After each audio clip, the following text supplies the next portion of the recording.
Okay, I'm recording now. So we're taking the derivative of a product, right? Which means we have to apply the product rule to this. So that means I have to take the derivative with respect to x of the first function, which is, what's the first part of that product? First part of that product is dy of dx. dy dx. Okay, I'm going to have to take derivative of the first one times the second one, that's product rule, plus now the derivative with respect to x of the second one, then all of that times the first one, which was dy dx. And that will be equal to the second derivative over here that we found. Okay, make sure that you understand this. This right here is the product rule happening on this. Derivative of the first one times the second plus the derivative of the second one times the first.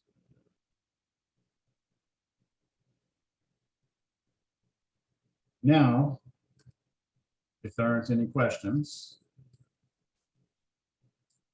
this is just dy dx. This right here is the second derivative again, right? It's the derivative of the derivative.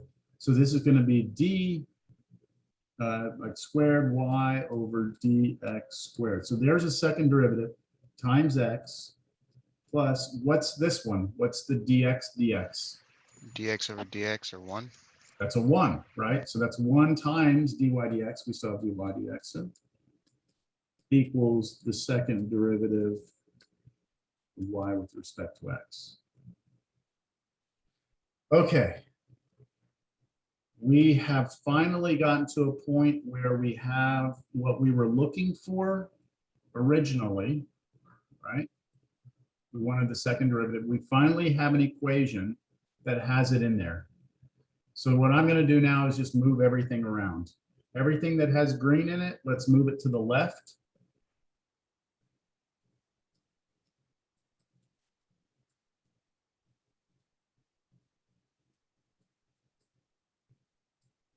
So when I move the green one from the right to the left, it becomes a minus. And then everything that does not have green is going to move to the right. So dy dx. Oh, hey, I can put that together with this one, can't I? Those are the same thing.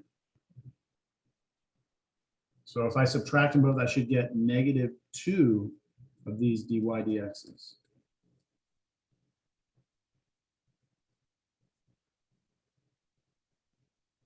What now? You divide by x. Almost. You have to, before you can divide, you have to do something over here on the left. Mind them? Factor. Factor out the second derivative from both of them. So since these both have the second derivative in them, I factor it out. That'll leave me with an x minus what? 1. 1. Okay, so we got to make sure we don't miss that 1 somehow, because it's We important. need to divide by the x minus 1. And divide by the x minus 1.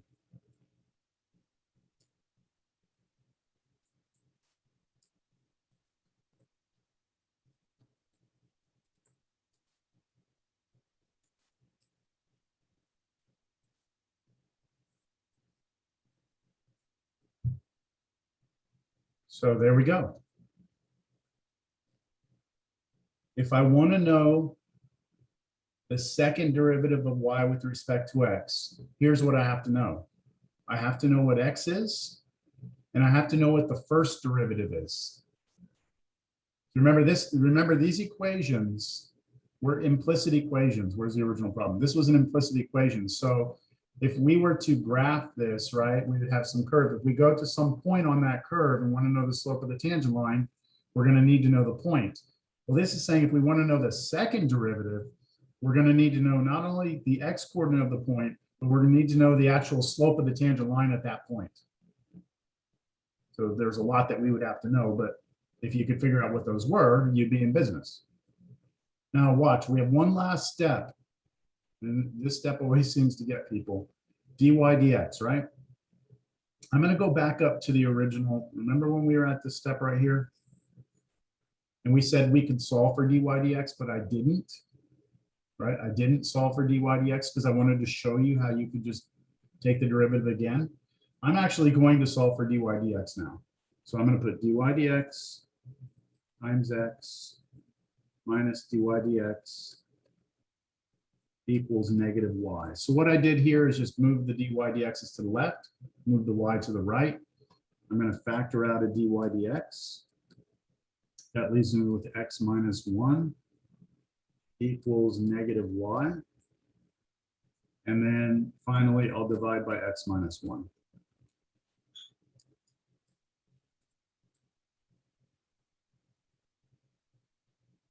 Any questions on that? So that's our first derivative and the other one's the second derivative. Yeah, so this is our first derivative. Notice that our first derivative, in order to know the slope of the tangent line, you need to know the x and the y, right? You see that? You need to know what x and y are. And I said, in order to know the second derivative, you need to know what x is and what the first derivative is. But we now know what the first derivative is, right? So this is negative 2 times, okay, we just said that the first derivative is this, negative y over x minus 1 all over x minus 1, sorry. X minus 1, right? Which if I wanted to, I could simplify this to be 2y over x minus 1, all of that over x minus 1. So what I did here is just put these two together, put the negative 2 up here with the negative y, and slid the x minus 1 underneath. And now I have a fraction over a fraction. So what I'm going to do is I'm going to rewrite the x minus 1 as x minus 1 over 1 on the bottom, and then I'm going to flip. So I'm going to have 2y over x minus 1 times the denominator flipped over is 1 over x minus 1. And we get a final answer of 2y over x minus 1 squared.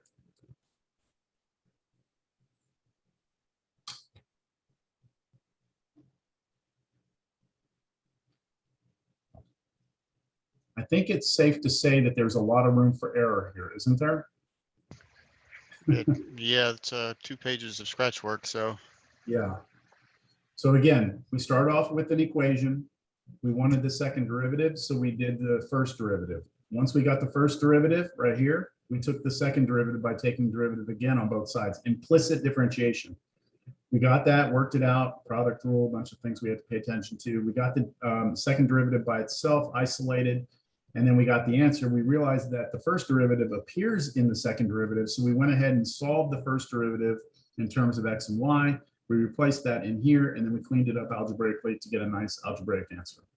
So now, if you want to know the second derivative, all you really need to know is the x and the y. So if you give me the x and the y coordinate of the point, I can tell you what the second derivative is. Okay, all that kind of makes sense? A lot going on there. Okay, so I'm going to show you something now. You're probably going to get pissed off at this, but I'm going to show you something. Okay, see this original problem? I gave this to you, right? And I said, let's find the second derivative. I just started going with it, right? I just started cranking it out. But I guess one thing we could have asked ourselves is this an implicit equation? Is it? I mean, last class I talked about implicit equations are equations that cannot be solved for a certain variable. But this can be solved for y. Watch. If I just do xy minus y equals negative 1. So if I take the 1 to the other side, bring the y to the left, I have this. And if I factor out a y, I'm left with x minus 1 equals negative 1. Got that? Just pull a y out of both. And if I divide both sides, I get negative 1 over x minus 1. All right, that's what I would get. So now this is an explicit equation because it's solved for y. So if I asked you to take the derivative of this now, right? If I said take the derivative, you could use quotient rule, couldn't you? Couldn't you use a quotient rule? So you could take the derivative of the top, which is what? 0. Times the bottom, minus the derivative of the bottom. What's the derivative of the bottom? 1. 1 times the top. -1, -1, all over the bottom, x minus 1 squared. x minus 1 squared. Okay, so what do we get? We get that the derivative is, let's see, that goes away, and we just get -2 over x minus 1 squared, right?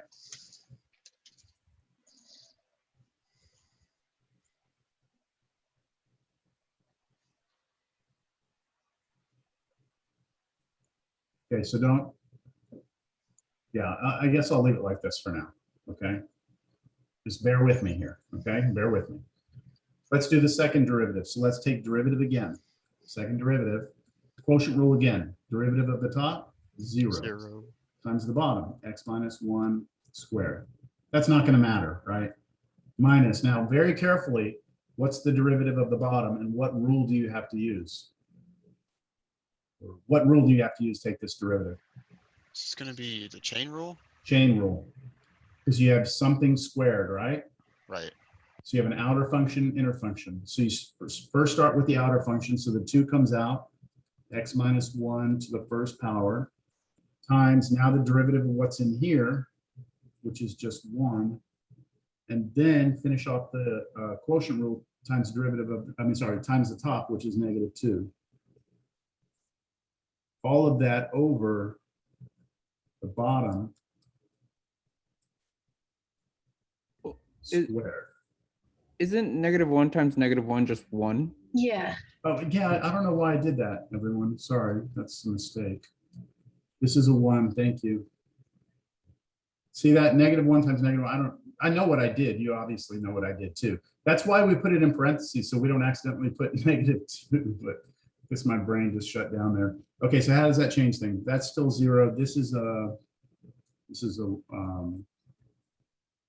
oh, this is still 2, right? Because the chain rule, but this right here should be a 1. I apologize. This goes away. And you get, let's see, on top, you should just get -2 times x minus 1 over x minus 1 to the 4th power. And these are exactly the same, so I can cancel one of them. So I should get -2 over x minus 1 cubed. And that should be our second derivative.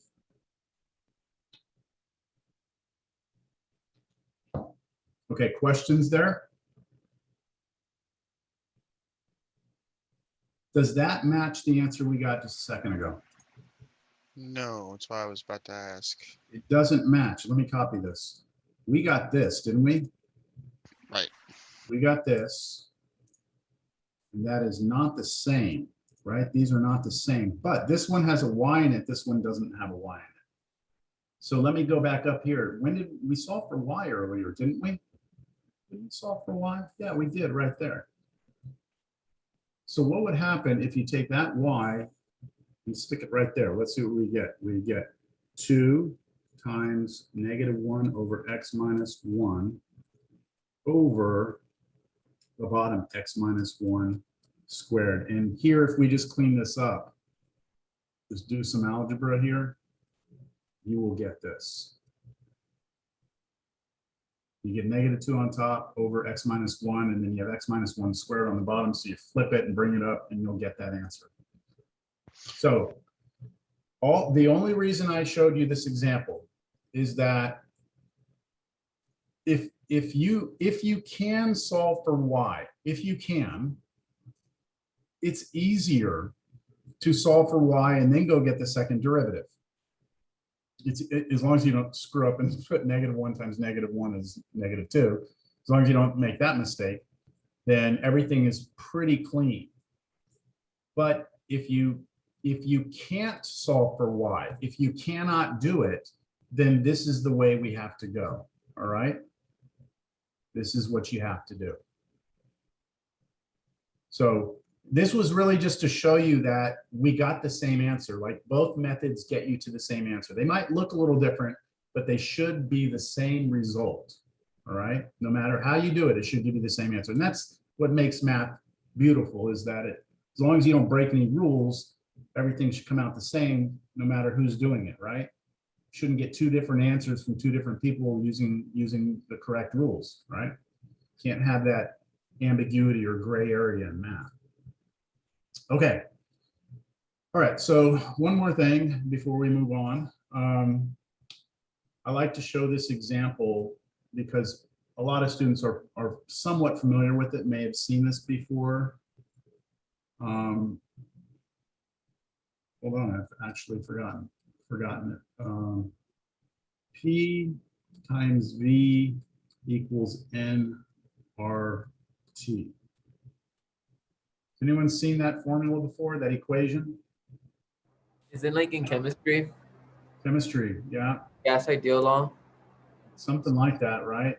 Yes. PV equals nRT. Let's actually Google it because I'm curious to see what Google is going to give us. PV equals nRT. Let's just do that. Yeah, it's the ideal gas law. Yep. So Jair coming in clutch. I was like, oh my God, I know this. So the ideal gas law, I'll make this a little bigger and we can read through this. Maybe. Oh yeah. No. So we can always trust Wikipedia, but I think it'll be okay for this, right? The ideal gas law, also known as the general gas equation, is the equation of state of hypothetical ideal gas. It is a good approximation of the behavior of many gases under many conditions. Although it does have some limitations, blah, blah, blah, blah, blah. Here's the way the law is written. PV equals nRT. P, V, and T are the pressure, the volume, and temperature. So this has to do with, like, if you have, just think of like a glass jar where you've closed the lid on that glass jar and you've got some gas in there, okay? It might be just air, or it could be, you know, maybe it's just like just pure oxygen or hydrogen or whatever it is. You've got gas in this container. Then this equation connects the pressure, the volume, and the temperature together. Now the N is the amount of substance, and well, actually it's Avogadro's number, and then R is a constant. So both the N isn't like a number of moles, something like that. I'm not a chemistry major, but I'm pretty sure it says Yeah, something. number of moles. What's that? It's number of moles. Yeah, this is like the number of moles. So this is just how much you have in there. And then this R is a constant, it's always the same. And so this law is pretty much most of the time good for figuring out what's going on in that container. So the way you look at this, or the way I like to look at it, is we have an equation, right? So if left side goes up, right side goes up, right? So if you take the pressure and you increase the pressure, you make pressure greater, then what has to happen on the right-hand side? It's also going to get larger. Well, the amount of substance can't change because it's in a jar, and the constant R can't change, which means the only thing that can change is the temperature. So to maintain equilibrium of the equation, if you increase the pressure in the container, the temperature in the container goes up. The other way you can look at it is if you decrease the pressure, the temperature has to do what? Decrease. Go down. That's why when you open a soda, right, and you release the pressure, the air coming out of the can is actually a little bit colder than it was when it was in the can, because the drop in pressure forced the temperature to drop. I just Drop in realized. pressure, drop in temperature.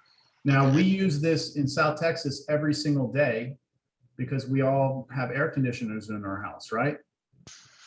I was linking it to the So, air compressor for like tires.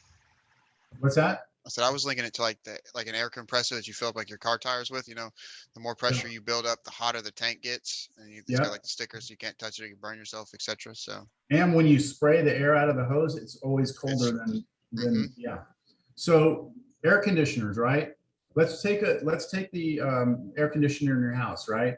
You got cold air coming out of these little vents in your roof, like, right, in your ceiling or whatever. So what's happening there? I'm just going to break down real simple. I'm not going to make this super advanced. This is just basic. Okay, so what you have is you have the container that contains Freon. And that container, there's liquid Freon in here And it's kind of a mixture. Some of it's liquid and then some of it's like gas, okay? And what we do, okay, is we take this Freon and we pump it, okay? And we create a very high pressure with it, okay? So we pump this Freon through a hose.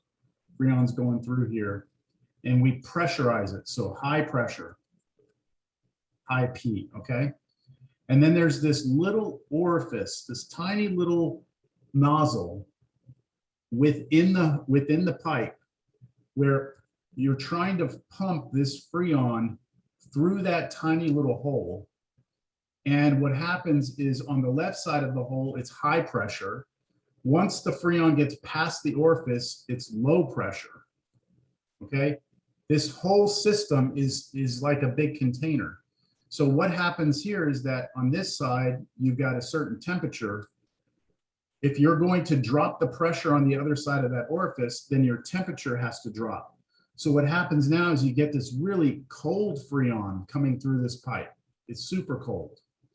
And what we do is we run that Freon through a bunch of like this grid of pipes like this, okay? So you've got this super cold Freon that's now going through this set of pipes that go back and forth. And then we have sitting here next to it, a fan. Oh shit, that's a terrible fan. Okay, a fan that's blowing air over the cold pipes. Okay, so that air going over the cold pipes, the cold Freon in the pipes absorbs the heat from the air. And so when the air comes out the other side, it's colder. Can't spell. Colder. Okay, whatever the air temperature was here, this is going to be colder air on this side. And this is what gets pumped into your room. Okay, so here's you sitting in the room all happy that you're about to get cold air, okay? Now this Freon goes and eventually makes it back into the tank. And by the time it gets back to the tank, it's, well, actually, hold on, I missed a spot. I missed something very important here.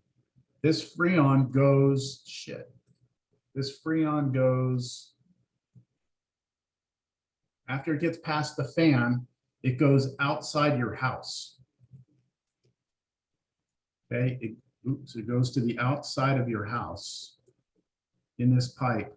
And outside your house, you have this thing that has a fan in it. Have you ever, that's another great fan.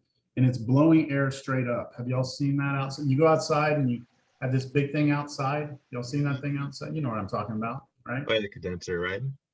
Condenser, exactly. So the condenser, what's happening there is that the Freon, this air, once the air blew over it, now the Freon has come out of the other side of that warmer. So this is hot air. It's taken the heat, right? This cold pipe has absorbed the heat from the air, which basically means it's absorbed it from your house.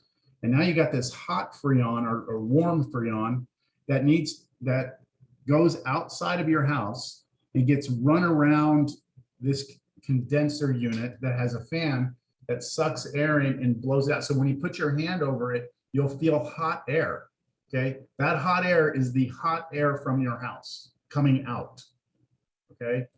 And then what happens by this time is that the Freon is now hot, okay? This is now hot Freon. It gets pumped back into the tank, and then it gets compressed and gets high pressure again, sprayed through, comes out cold, goes through the cycle again, and just continues and continues and continues. And that's how we cool. It's all based on this equation, right? Now, it's obviously not free energy because the thing that costs money are the pumps, right? You got to run the motors for the pumps. You have a motor that has to compress the Freon. That costs you electricity. You have the fan that blows the air over the coils. That's another electricity cost. And then you have this unit outside your house that has a fan on it that has to run off electricity. So the cost of cooling is that you got to run motors. All right, so why am I talking about this? I'm talking about this because I wanted you to see like a real equation, like the way it's used in real world. But really, I wanted to show you this. Give me any equation. I don't care if this equation is from chemistry or physics or biology. Doesn't matter where the equation comes from. If I'm interested in knowing something about the rate of change of something, I can always use calculus to differentiate it. For example, let's say I wanted to know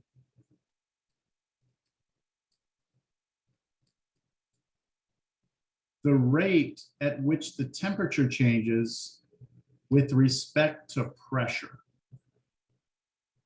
In other words, if I change the pressure just a little bit, how does that impact the temperature?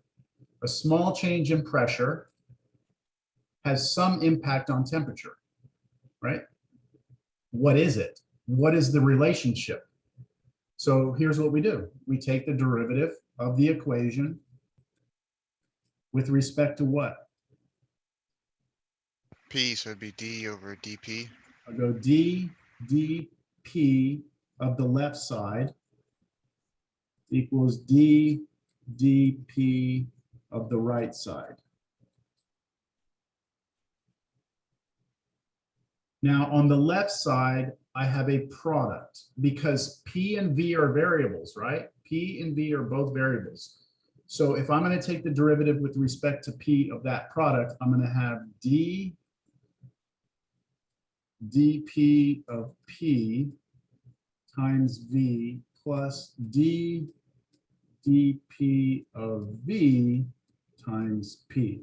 So do y'all see the product rule in action right there on that left side? No questions?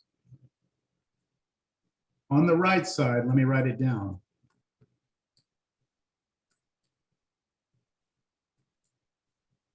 So I decided to ignore the N and the R and bring them out front and then just do the derivative of the T. I'm doing that because the number of moles of gas in a sealed container should be fixed.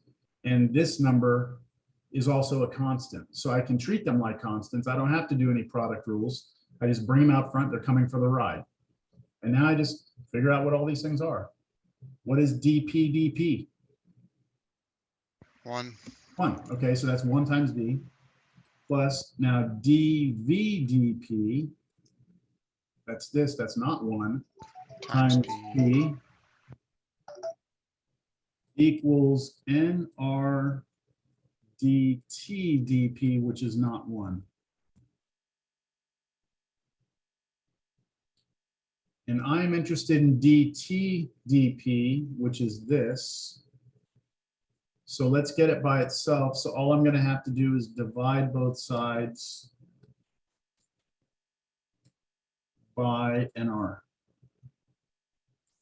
And now what I have is a formula that will tell me the rate at which the temperature changes with respect to pressure.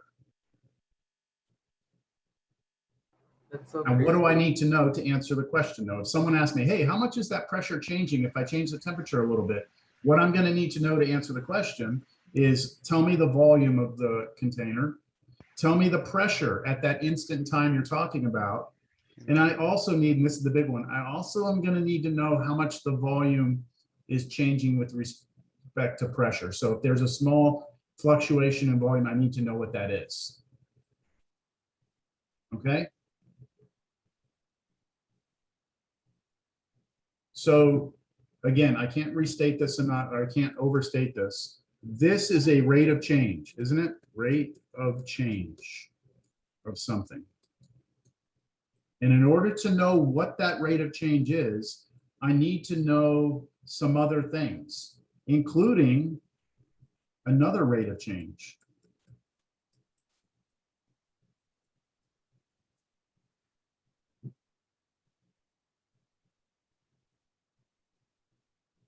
But would you agree with this?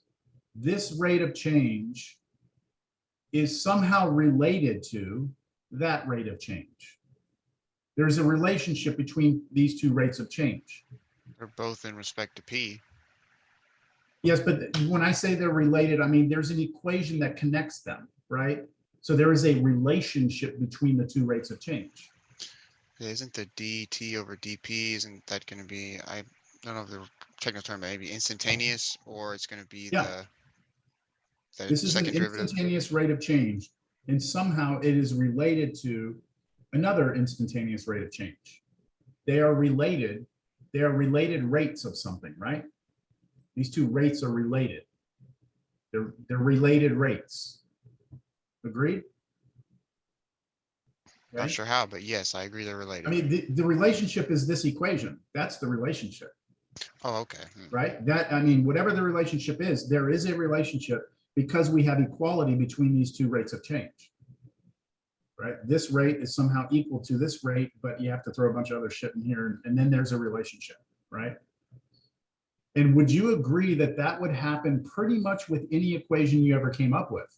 Like no matter what it is, physics, chemistry, biology, if you have an equation relating variables together, then if you differentiate, you're somehow going to create relationships between their rates of change.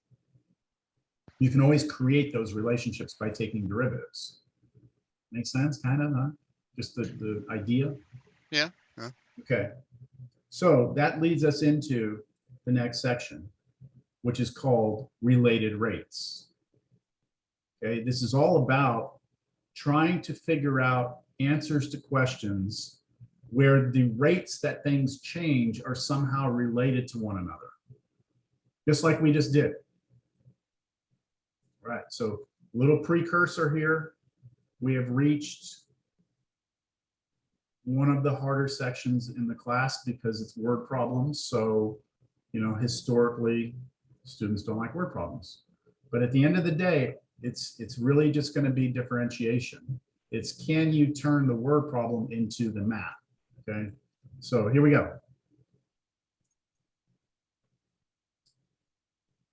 We have now reached one of the most exciting and useful sections of the course. We now study the applications of differentiation to related rate problems. This will be one of the most challenging sections in the course. It has word problems. I've already said this. I admit these are intimidating at first, but I assure you there is a systematic approach to these problems. And once you figure it out, how to translate the information into the math, you might just like these. I don't know, we'll see. But I will warn you that there is an expectation that you have some foundational knowledge of geometry, trigonometry, basic area formulas, volume formulas, you know, just stuff that we're just going to assume you know. And if you're not sure about something, you know, you can look it up. Remember that you have your formula sheet. Your formula sheet has in the first page lots of little formulas for geometric figures in terms of areas, circumferences, volumes, surface areas. All this stuff is here. I'm not saying that this is enough. I'm just saying that there's a lot here that you can refer to. All right. How are we doing? About 20 minutes. Okay. All right. So let's talk first about the procedure. All right. Like if there is a procedure for this, then here's like the procedure. All right. I don't like to give students steps on these problems because it won't always work where you follow step 1, then 2, then 3, then 4. This is kind of like, look at this 1 through 6 here as you want to be thinking about kind of all of them simultaneously. So I have these steps, and if I tell you what the steps are, they're not going to make a lot of sense until we actually do a problem. So I do have a page for you. Let me see if I put it in, I want to make sure I have it in your Canvas files. There's a little worksheet that I give to students to help them with this. Let me make sure I popped it into your files page. There it is. Okay, related rate worksheet. Okay, I recommend that you download this. Maybe try and print a couple of copies of it off. I'll show it to you here. I'll show you what it is.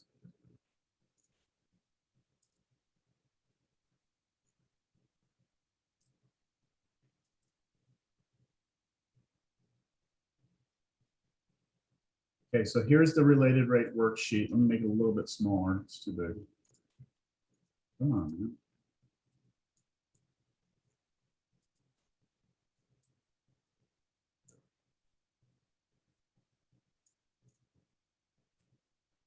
All right, so in this little worksheet, I give you the steps and then I give you places on the sheet to kind of like work through it. All right. So I'll use this sheet when we do this first example. All right. And today we'll probably only be able to do one example because we only have about 15 minutes left. Okay, here we go. I'm going to get to this first example right here. So imagine that I am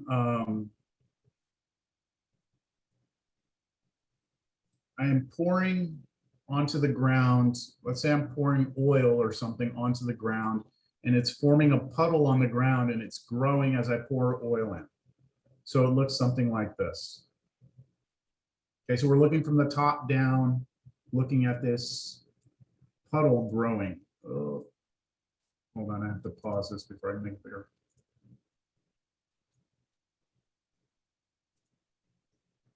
Okay, so can y'all see that this is moving, right? This is moving. All right, everything we're about to do in this section is going to be things that are in motion. Nothing is going to be fixed and stuck still because that's not calculus. Calculus is all about things that are in motion and then trying to figure out how fast something's moving at a specific instant in time. So when you look at this photo, I want you all to notice something, okay? There's something very important about the way I'm pouring the oil. What's happening here in this particular example is that the radius of this circle is growing at a constant rate. So I want you to look at the radius right here. Okay, see that number right there? I want you to just let's kind of count it out. Okay, and let's convince ourselves that the radius keeps on growing at the same rate. Okay, so 1, 2, 3, oh, sorry, 2. That's a little too slow. Let's go a little faster. Okay, ready? 1, 2, 3, 4, 5, 6. Okay, so you see how it was kind of like the same. Let me do this one. This one might be even better. 1, 2, 3, 4, 5, 6. 1, 2, 3, 4, 5, 6. Do you all agree that the radius is going at a constant rate? Yes? But look at the area. Look at the area of the circle. Is it constant? No. It looks like in the beginning, it's pretty slow. 1, 2, 3, 4, 5, 6, and then it starts going crazy. I'll slow it down a little bit so you can see it a little better. Assume that the radius is growing at a constant rate. Look at 4, 5, 6, 7, 8, 9. And it's going to start taking off here. 5, 6. Can y'all see how the area seems like it's growing faster than the radius? The radius is always the same, but the area is not. And maybe you can convince yourself, because think about it this way. In the beginning, if I increase the radius, let's say from 1 from there to there, okay, then there's just a very small growth in the area, right? A little change in the radius made a small impact on the area. But if I go to a circle that starts, let's say here, and now I increase it by just 1 notch here, right? Oh. So let me do it this way. I'll take it back to the beginning. Okay, if I start here and I were to, oh, it's not letting me draw on it? What the hell, man? That's not cool. Well, let me draw on that, sorry. So from here to here, a very small little growth in that area.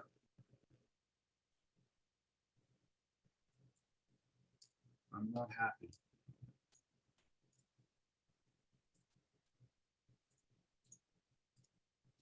So if we start from here and we grow by that much, then this is the new area, right? So the area only grew by that little part. But if I do it at a different point in time, right? If I started, let's say, here, and then I let it grow to there, let's take a look at what that would be.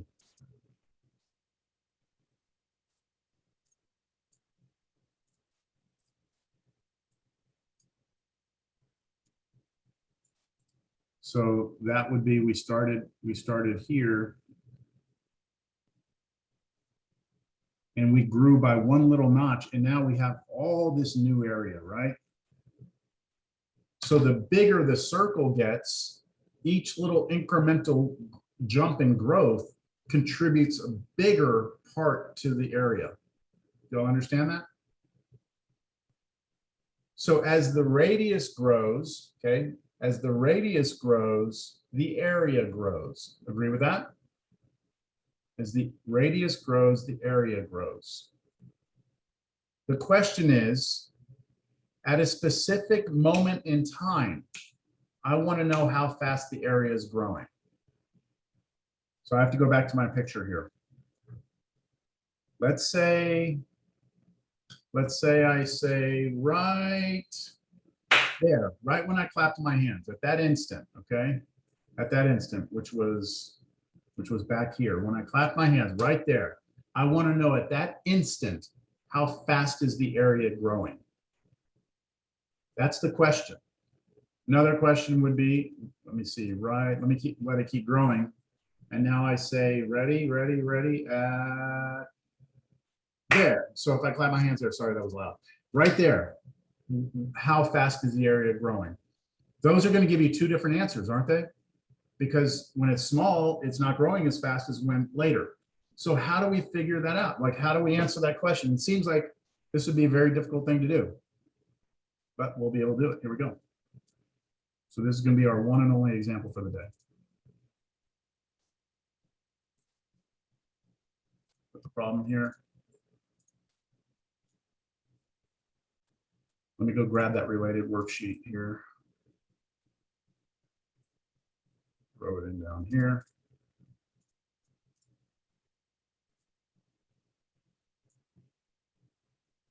Okay, so let's understand the question first.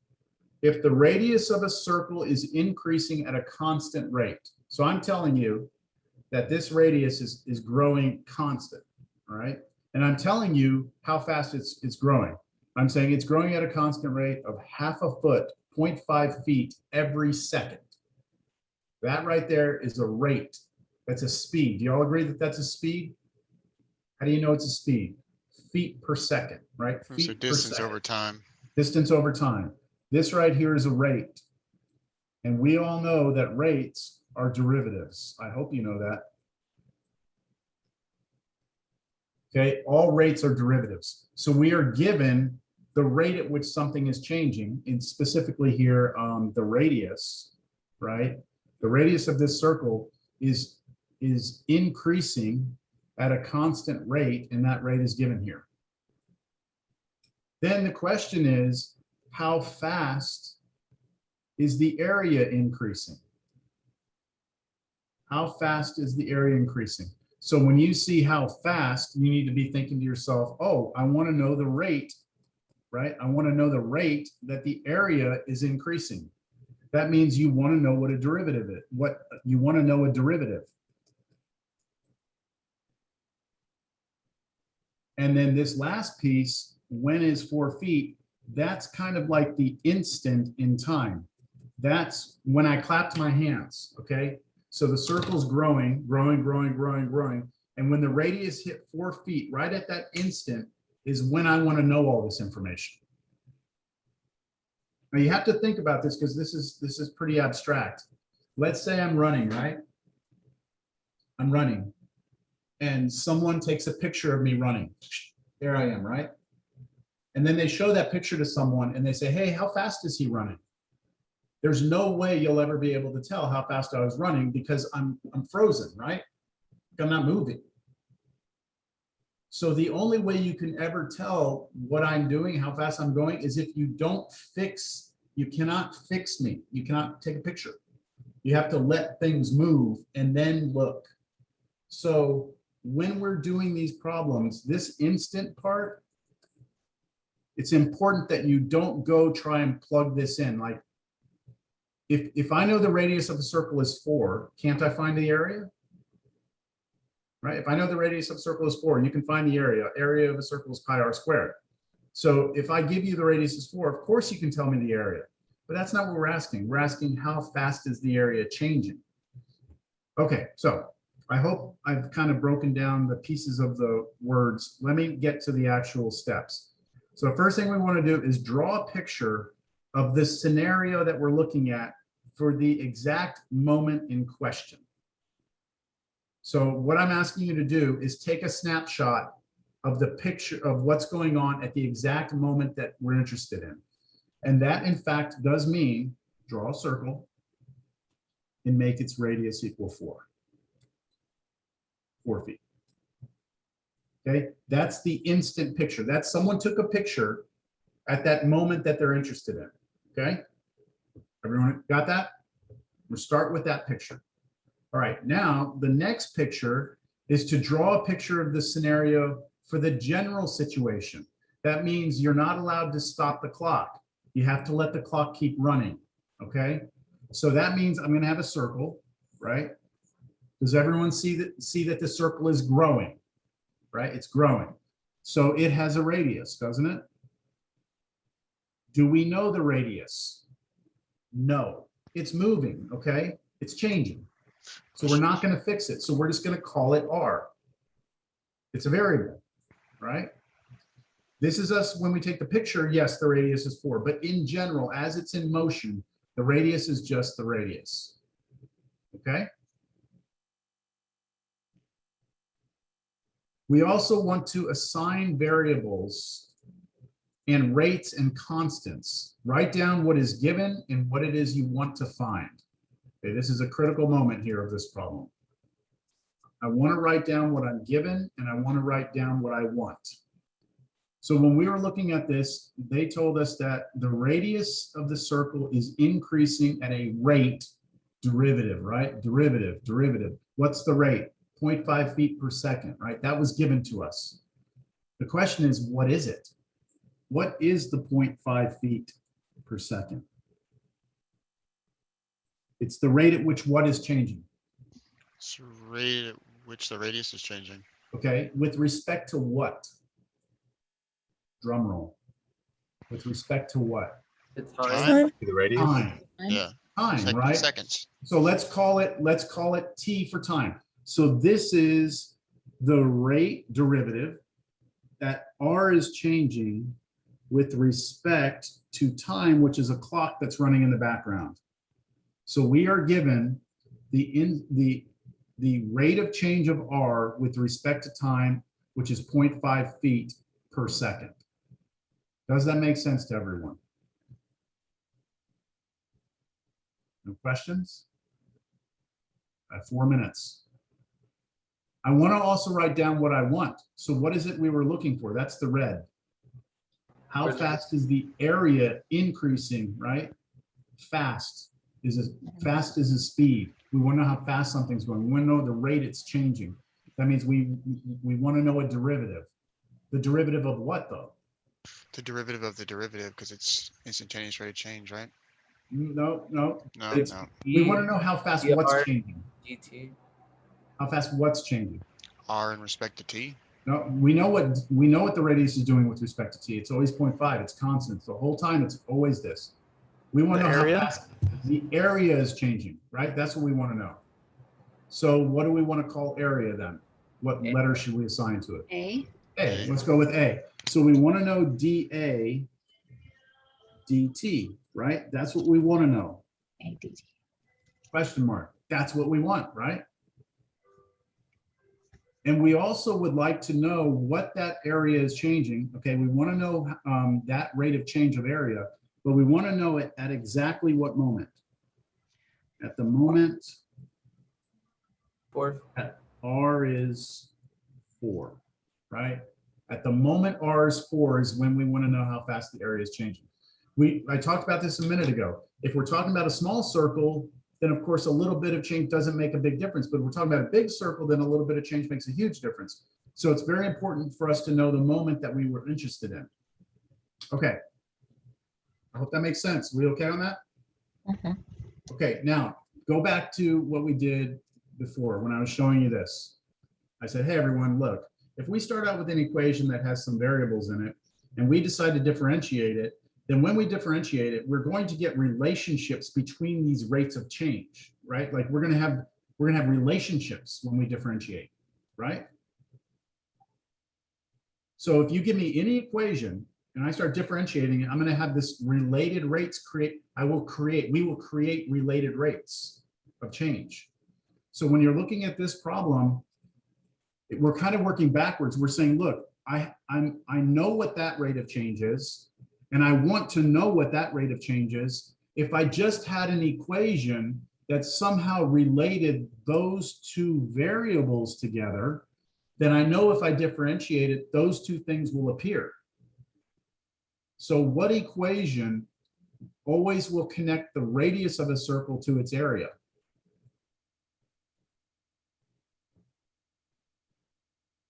Do we have an equation that relates the area of a circle to its radius? Isn't it like R squared. Yeah, area. So down here in this corner, I'm going to write down the equation. Area equals pi r squared. Now I know that because I'm a human being in a calculus class. I should know that the area of a circle is pi r squared, or somewhere in my life I was told that it's on your formula sheets, right? This is the formula we have to know. This formula connects the two variables in the problem, the two things, the thing I'm given, that variable's in there, the thing I want, that variable's in there. That's an equation I can work with. That's a true equation all the time. So now I just need to do some differentiation. Take that equation and we're going to differentiate it. What are we going to differentiate with respect to? A to respect R. Look at these two rates. the What's t time? the independent is the t on the bottom, right? So what I'm going to do is I'm going to differentiate that with respect to t on the left. And I'm going to differentiate that with respect to t on the right. We're out of time, but I'm going to finish this, okay? If you need to go, you can watch it later, but I'm going to finish this problem. I'm taking derivative with respect to t on the left, derivative with respect to t on the right. Okay, what is the left-hand side turn into? dA over dt. dA dt, Okay. not 1, right? On the right side, what is pi? It's constant, right? So It can just So come one. for the ride. we have a- Okay, what is the derivative of r squared with respect to t? 2R dr dt. 2r dr dt, very good. So that's your power rule. The 2 comes out in front of the r, but then chain rule, take derivative of r with respect to t, which is dr dt. Oh shit, look at this. This is beautiful. Because look at what's in this equation. both dA dt is here, right? dA dt, and that's what we want to know. dr dt is here, but you know what? We know what dr dt is. And we also have an r in here, but hey, we know at the exact moment we're talking about what r is. So now it's just a matter of plug and chug. Okay, I can write dA dt equals pi times 2 times 4 times 0.5. Pi times 2 times the radius. Now I can fix it at 4. I can fix the radius now. This is a subtle thing, but it's important. The reason I can plug 4 in now is because I've already differentiated. If you try and plug in 4 before the differentiation, right? What if I plug 4 in right here? I just get area equals pi times 16. So if I differentiate it, I would have a constant on the right-hand side, and the derivative constant would be 0. So you cannot plug the 4 in before you differentiate, but you can plug it in after. So this gives us at the end here, what? dA over dt is equal to 4 pi. 4 pi. 4 pi is the answer. Now, we have to determine what the units are, because look, remember, this is a rate of change, right? This is a rate of change. So the way I like to do it is I just, at the very end, I think about what these two things are. Feet So and seconds. T is seconds, right? Time was measured in seconds here. And how would we measure the area of a circle if I was given that the radius was in feet? The area would be what? Feet. Feet squared, square feet, right? That's how we measure area. I'm going to do this on my calculator just to get a decimal approximation. This is approximately 12.57 square feet per second.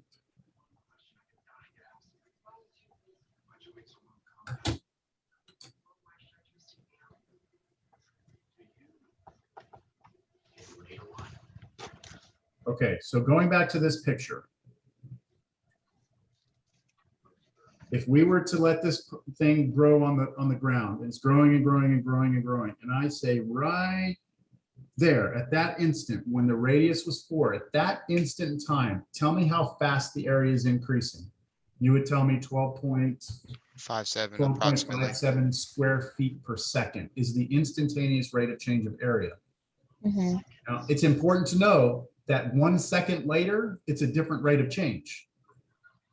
It's only valid for that instant.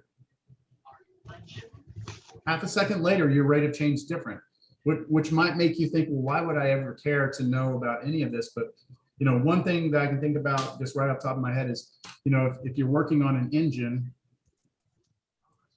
y'all can go. Look, the only thing that I need to really say now, if you need to go, is that finish the homework for 2.6. Don't worry about related rate homework yet, okay? I've only given you one example. We're gonna spend a lot of next class doing related rates, okay? So just at least finish the homework for implicit differentiation. What I was gonna say is like a real world sort of problem would be, you know, if you're manufacturing an engine, you gotta go, have a good weekend. If you're manufacturing an engine, you have, let's say, a piston that's inside of a cylinder, if you know anything about engines. Okay, that piston is connected to a rod. That rod goes down. Oh, well, you know what? We have technology. Let's just go here.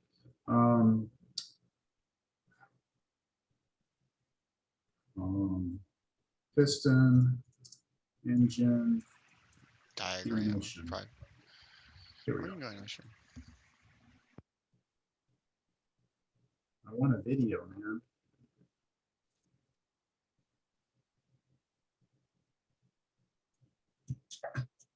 You have to watch an ad first. Not a believer in ad block, sir.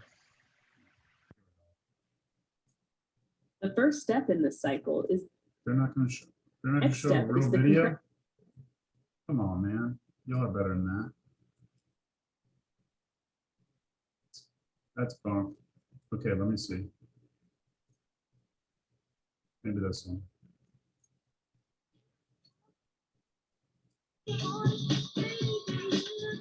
The music's terrible. Okay, so there we go. So you got, you know, things that are turning, right?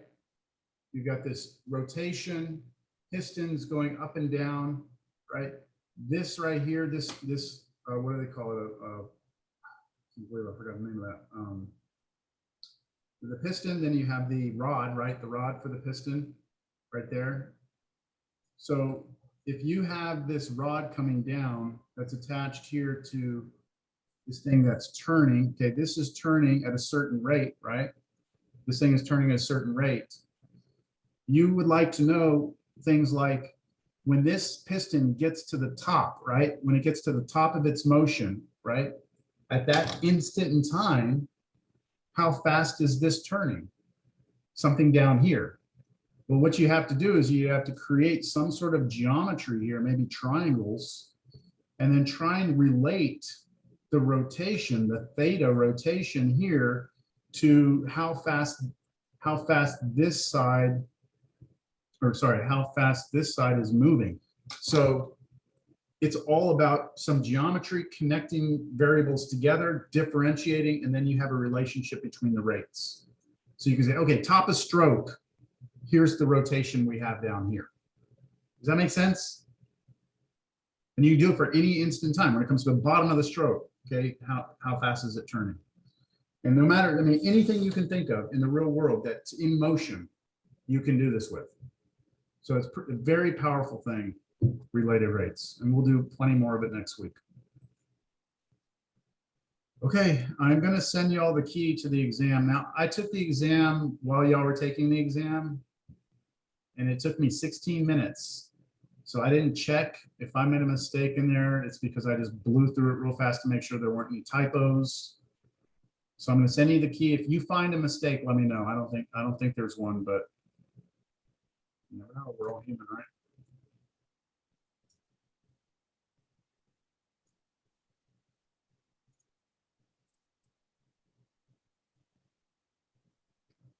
Come on.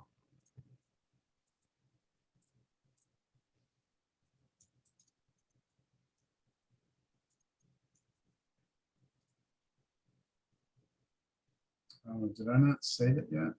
Oh wait, that's somewhere.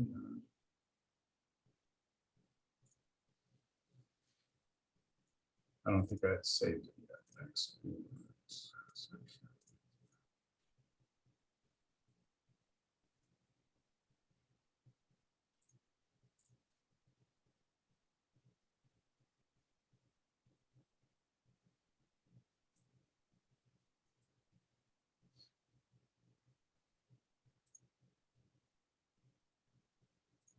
Okay, I have sent out the solutions so that way you can look over it. Any questions? Thanks for hanging out, extra 10 minutes. No questions?